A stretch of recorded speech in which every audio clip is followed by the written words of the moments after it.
ആരുടെ ജിൻഡോനെ പൊട്ടാന്നും മണ്ടാന്നും കള്ളാന്നൊക്കെ വിളിച്ചോണ്ടിരുന്നത്? എടാ പോയി കാണടാ.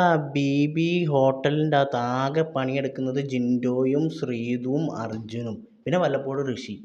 ഇത്രയും പേരും മാത്രമാണ് മര്യാദയ്ക്ക് ആ ടാസ്ക് ഇപ്പോൾ കളിച്ചുകൊണ്ടിരിക്കുന്നത്. ബാക്കിയെല്ലാം ഉണ്ട് അങ്ങോട്ടും ഇങ്ങോട്ടും വെറുതെ ഒച്ചപ്പാടും ബഹളമാക്കി. സത്യം പറയാലോ തല പെരുത്തു പോകുന്ന പരിപാടിയാണ് അതിൻ്റെ കൂടി ചെയ്തുകൊണ്ടിരിക്കുന്നത്.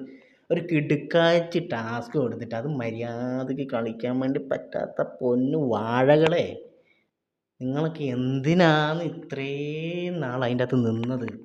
ഇത്രയും സീസണിൻ്റെ അകത്ത് എല്ലാ സീസണിലും ഉള്ളൊരു പരിപാടിയാണ് ഈ ബി ബി ഹോട്ടൽ എന്ന് പറഞ്ഞത്. അത് ആ നല്ലൊരു ടാസ്ക് മര്യാദയ്ക്ക് കളിച്ച് കിട്ടുന്ന പോയിൻ്റ് വാങ്ങിയെടുക്കാൻ നോക്കാനുള്ളതിന് അവിടെ ആകെ കളിച്ചുകൊണ്ടിരിക്കുന്നതാ ഇവർ മാത്രം. ബാക്കിയെല്ലാം ഇതാ ഒന്ന് പറഞ്ഞ് രണ്ടാമത്തേനെ ഒച്ചപ്പാടും ബഹളും. എൻ്റെ പൊറടാവേ, ഇതൊരു ടാസ്ക് ആണെന്നെങ്കിലും ഒന്ന് മനസ്സിലാക്ക്. ആ ജാസ്മീനും ശ്രീരേഖയിൽ എന്തെന്നാ അവിടെ കളിച്ചു കൂട്ടുന്നത്? ശ്രീരേഖനെ കാണുമ്പോൾ സത്യം പറയാലോ ചിരിച്ച് ഊപ്പാടളവ്.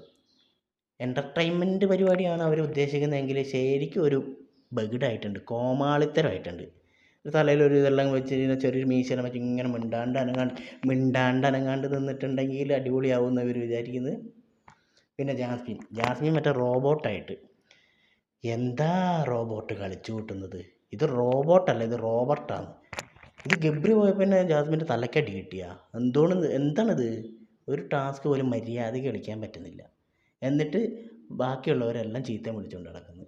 ജിൻഡോവിനെയും വേറെ ആരാ നോറേനെയും ഇവരെല്ലാം തെറി വിളിച്ചുകൊണ്ട് നടക്കുന്നു. അല്ല, നോറ കണക്കാണ്. ഇതിലാകെ ഇപ്പം കളിക്കുന്നത് ഞാൻ പറഞ്ഞില്ലേ, ജിൻഡോപ്പനുണ്ട്, നമ്മുടെ അർജുനുണ്ട്, പിന്നെ ശ്രീതു ഉണ്ട്. കളിക്കുന്നില്ല, അവർ കൊടുത്ത പരിപാടികൾ കറക്റ്റായിട്ട് ചെയ്യുന്നുണ്ട്. ബാക്കിയെല്ലാം തനി വാഴകൾ, അത്ര തന്നെ.